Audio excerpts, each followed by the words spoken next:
रोज़ा रखते हैं and at the same time फिर लिसनिंग टू म्यूज़िक, या सहरी तक जाके आपने लूडो खेलना है, दोस्तों में जाके आवारा गर्दी करना है, टाइम ज़ाया करना है, then this Ramzan will not change your life. और इस तरह करते करते रमज़ान आते जाएंगे, ज़िंदगी गुजरती जाएगी and before you know it you will be in your grave. कोई एक कबीरा गुना छोड़ दें, that is better than thousands of your नफिल्स। उड़ा लो मज़े, आना तुमने जहन्नम की आग में है। वो दिला दे मुझे, वो मिला दे मुझे, उससे इश्क हो गया, मुझे उससे इश्क हो गया, तो ठीक है मांग लो अल्लाह से। ये इश्क मुआशकों में इंसान तब पड़ता है जब बदनजरी से अपने आप को नहीं बचाता। आप लोगों ने देखा होगा कराची में जो गुल प्लाजा का इंसिडेंट हुआ, तो ये उनको लगा कि हम शॉपिंग करने जा रहे हैं गुल प्लाजा में, वहाँ पे आग लग गई, दरवाजे बंद हो गए, वो दरवाजे नहीं खोले, मिसहैप हुआ, इतने टाइम तक आग जलती रही, और अगर मुझसे कोई गलती हो गई है तो उसको माफ़ कर देना। हमारे पास ज़िंदगी की नेमत है लेकिन हम उसको ज़ाया कर रहे हैं। मैं यहाँ पे पर्दा कर रही हूँ ना, मेरा नहीं दिल करता पर्दा करने का, मुझे मुश्किल लगता है यार, गर्मी हो रही है, दिल नहीं चाह रहा, मेरा नहीं दिल करता, लेकिन अल्लाह ने मुझे सेल्फ कंट्रोल दिया है और आपको भी दिया, नहीं कर सकती। फिर हम वाकई ढीठ कौम है, फिर हमारे छोड़ो, फिर लोग बोलेंगे मोटिवेट नहीं कर रही, डीमोटिवेट कर रही है। अस्सलामु अलैकुम वरहमतुल्लाहि वबरकातुहू। रमज़ान 2026, मुझे लगा मुझे उस पर एक वीडियो बनानी चाहिए बिफ़ोर रमज़ान कम्स। हम में से बहुत सारे लोग रमज़ान में ऐसे करते हैं ना कि ब्रेकअप कर लेते हैं और रमज़ान के बाद ईद पे मिल लेंगे, या नहीं अभी रमज़ान चल रहा है गाने मत सुनो, या रमज़ान के टाइम पे some girls would specifically wear the hijab. हम लोग क्या करते हैं अक्सर कि रमज़ान के टाइम में हम कोई गुनाह छोड़ देते हैं, like it could be not wearing the हिजाब, it could be listening to music, it could be talking to the opposite gender.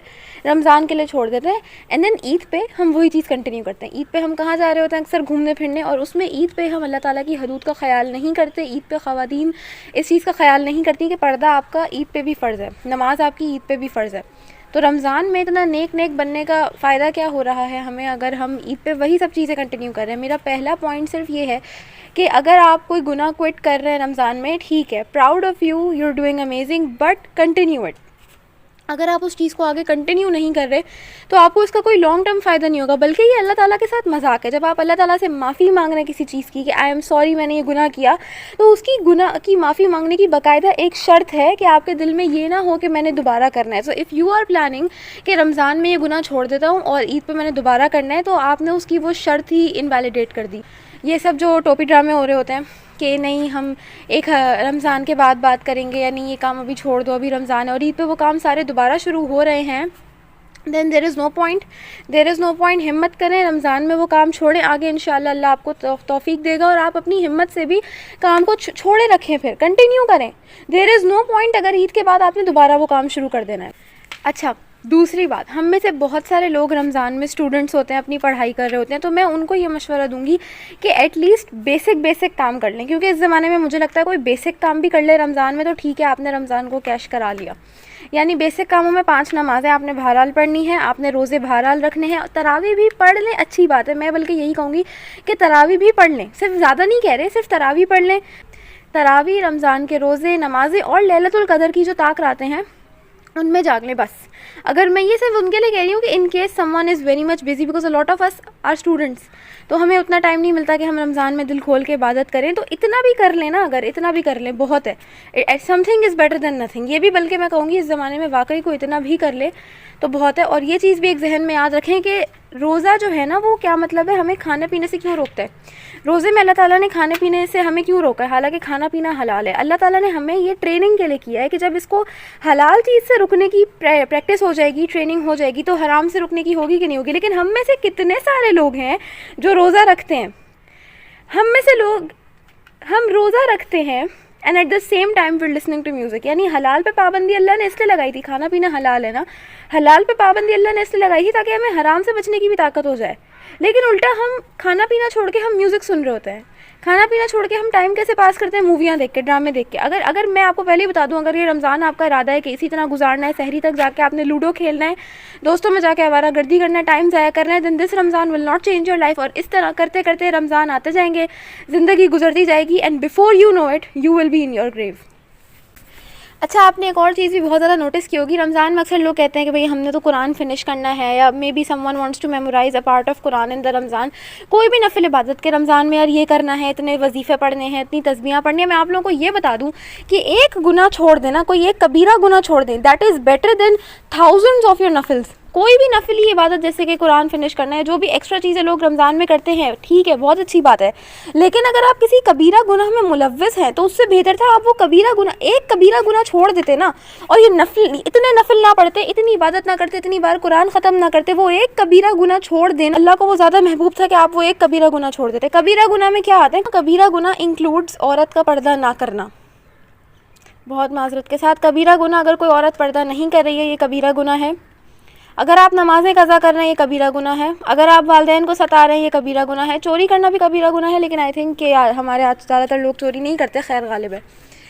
इसी तरह बदनज़री करना भी कबीरा गुनाह है, ज़िना के करीब जाना भी कबीरा गुनाह है। अगर किसी भी कबीरा गुनाह में मुलव्वस हैं और नफलें खूब चल रही हैं कि कुरान पढ़ रहे हैं और कुरान ख़त्म कर रहे हैं और याद भी कर रहे हैं, बल्कि कुरान हिफ्ज़ भी कर रहे हैं, लेकिन एट द सेम टाइम आप किसी भी कबीरा गुनाह में मुलव्वस हैं, तो याद रखें, कुरान हिफ्ज़ ना करें, छोड़ दें, याद ना करें, कुरान पूरा 1 महीने में ख़त्म करने का चैलेंज ना लें, उससे बेहतर था वो एक कबीरा गुनाह छोड़ दें। मैं लोगों को सिर्फ ये कह रही हूँ, आजकल कोई शख्स दीन पे आता है ना तो इबादत तो वो बढ़ा लेते हैं, यार नमाज भी पढ़ो, रोज़ा भी रखो, इबादत तो वो बढ़ा लेते हैं, लेकिन गुनाह छोड़ने के लिए हम तैयार नहीं होते। क्योंकि मैं कुछ लोगों को देखा है ना, इसलिए बात बोल रही हूँ कि सूरतें याद ना करें, एक्स्ट्रा चीज़ें ना करें, बस एक कबीरा गुनाह छोड़ देना, वो अल्लाह को बहुत ज़्यादा महबूब है, बहुत ज़्यादा महबूब है। अगर ये रमज़ान हमसे एक कबीरा गुनाह भी छुड़वा दे, एक कबीरा गुनाह, तो मैं कहती हूँ हमने कैश करा लिया रमज़ान को, हमने वाकई कैश करा लिया रमज़ान को। लेकिन क्या हम तैयार होते हैं गुनाह छोड़ने के लिए? क्योंकि गुनाह छोड़ना हमारा कंफर्ट होता है, हम किसी गुनाह में इतना कंफर्टेबल हो जाते हैं कि गुनाह छोड़ के फिर क्या होता है, दिमाग ख़राब हो रहा है यार। किसी को अगर म्यूज़िक का एडिक्शन हो जाता है तो फिर वो उसमें कंफर्ट तलाश करता है, फिर म्यूज़िक के बगैर रहा नहीं जाता। तो ये कुछ दिन तक एडिक्शन, क्योंकि आपने अपने ऊपर पाला था, ये एडिक्शन के साथ अल्लाह ने आपको पैदा नहीं किया था, म्यूज़िक एडिक्शन के साथ, ये म्यूज़िक एडिक्शन आपने खुद पाला है। तो अब इसकी सज़ा तो मैं नहीं कहूँगी, मैं कॉन्सिक्वेंस कह सकती हूँ। उसका कॉन्सिक्वेंस ये है कि 1-2 महीने अब जो विड्रॉल सिम्टम्स होते हैं एडिक्शन को ब्रेक करने के बाद, वो आपको होंगे, तकलीफ़ आपको होगी, but you have to go through it. If you are sincere on the path of Allah, you have to, and if you are not sincere on the path of Allah ताला, ठीक है, वही बात है ना, अल्लाह ताला कुरान में कहता है ना कि मज़े उड़ा लो, आना तुमने जहन्नम की आग में। तो ये, और हाँ, इससे एक और बात भी कि जो लोग ये मज़े उड़ा भी रहे होते हैं आपके सामने, क्योंकि अक्सर मेरी दोस्त भी है, वो मुझे अक्सर ये कहती है कि यार दूसरी लड़कियां बाल खोलती हैं तो मेरा भी दिल करता है। ऑफ कोर्स मैं अपनी भी बात कर रही हूँ, मेरा भी दिल करता है कि मैं बाल खोलूँ, तैयार हूँ, I am also a girl. लेकिन दूसरी लड़कियों को देख के ना कभी भी मायूस नहीं होना कि वो बाल खोल रही है, यार मैं नहीं खोल रही बाल, मैं तैयार नहीं हो रही। क्योंकि अल्लाह ताला कुरान में बहुत क्लियर वार्निंग देता है, उड़ा लो मज़े, आना तुमने जहन्नम की आग में है। अपनी लैलतुल कदर को वेस्ट ना करें, क्योंकि लैलतुल कदर कुरान में बहुत क्लियरली आता है कि ये 1000 महीनों से बेहतर है। अच्छा, बहुत सारे लोग ना इस चक्कर में भी लैलतुल कदर के अल्लाह ताला वो लड़की दिला दे, अल्लाह ताला वो बस वो लड़की दिला दे, इस चक्कर में अपनी लैलतुल कदर को वेस्ट ना करें। जो भी आपकी ख्वाहिशात हैं आप मांगें अल्लाह से, if you want a girl, ठीक है, आप मांग सकते हैं, लेकिन ये नहीं कि पूरी लैलतुल कदर उसके पीछे गवा दी, अल्लाह ताला वो दिला दे। वो ये मसला हमारी यूथ का है, मैं इसलिए इस पर बात कर रही हूँ। मुझे कोई शौक नहीं है कि मैं इसी टॉपिक पर बार बार बात करूँ, लेकिन हमारी यूथ का 99.99% लोगों का यही मसला है, वो दिला दे मुझे, वो मिला दे मुझे, उससे इश्क हो गया, मुझे उससे इश्क हो गया। तो ठीक है, मांग लो अल्लाह से, मिल जाए, नहीं मिले सब्र करो, मूव ऑन। इसको ज़्यादा लंबा ना करो, अपनी दुनिया इसके पीछे बर्बाद ना करो, और बदनज़री से अपने आप को बचाओ।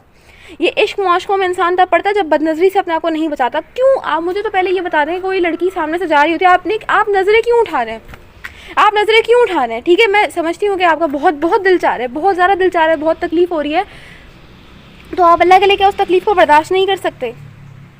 तो लैलतुल कदर इस चीज़ में वेस्ट नहीं करनी कि मुझे उससे इश्क हो गया, पूरी रात बैठ के अल्लाह ताला से सिर्फ यही मांग रहे हैं, अल्लाह ताला ये वही लड़की दिला दे, अल्लाह ताला ये लड़की दिला दे, या लड़कियां बैठ के मांग रहे हैं अल्लाह ताला वो लड़का दिला दे। ठीक है, आपको चाहिए कोई, आप पर्टिकुलर मांग लें 1-2 बार, अल्लाह ताला ये भी चाहिए, लेकिन ज़्यादा आपने अपनी दुआएं किस चीज़ के लिए मांगनी है? अल्लाह कब्र के अज़ाब से बचा ले, अल्लाह जहन्नम की आग से बचा ले। This should be a part of your दुआज, this should be most of your दुआज।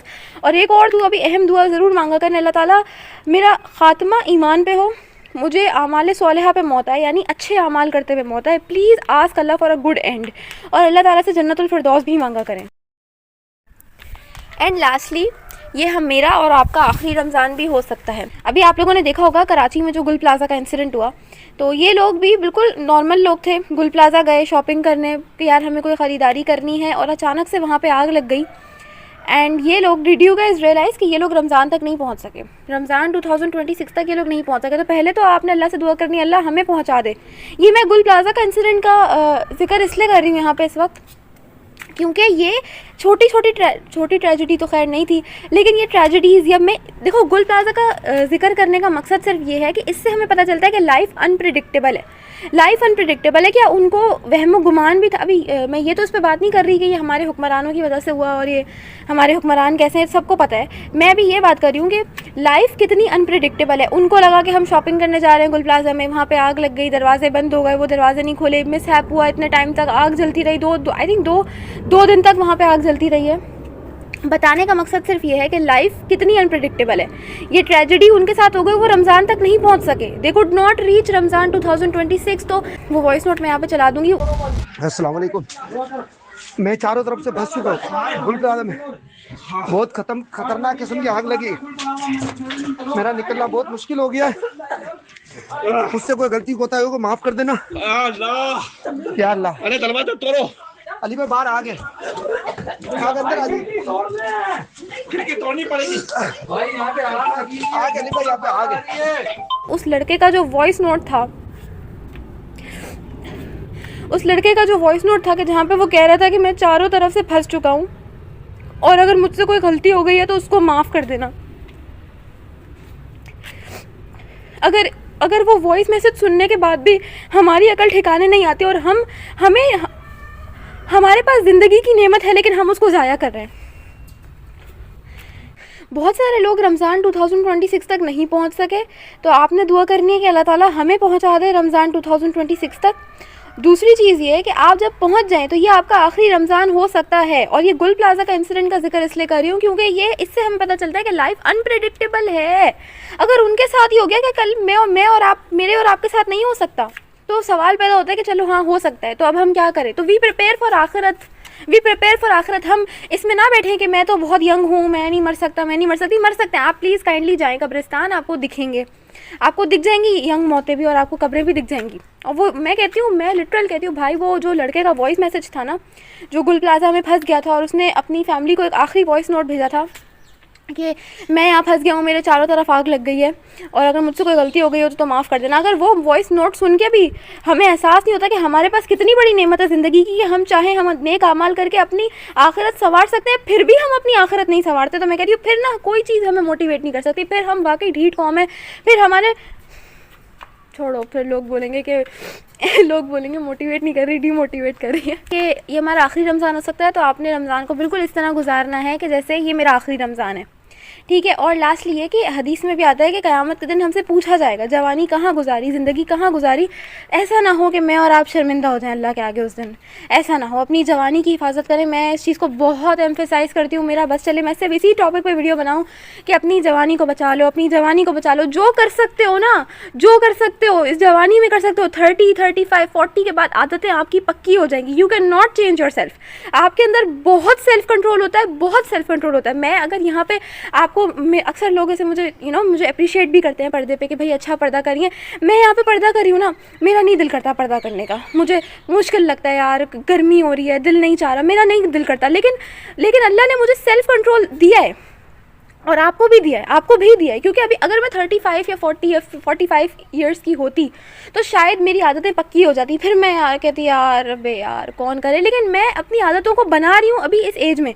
मैं आपसे भी यही कह रही हूँ, यू आर यंग, आप अपनी आदतें बना सकते हैं, अभी बना सकते हैं। एज एक दफ़ा निकल गई, 30, 35, 40 तक पहुँच गई, फिर ना आपकी आदतें बन सकती हैं, ना आपकी पुरानी गंदी आदतें टूट सकती हैं।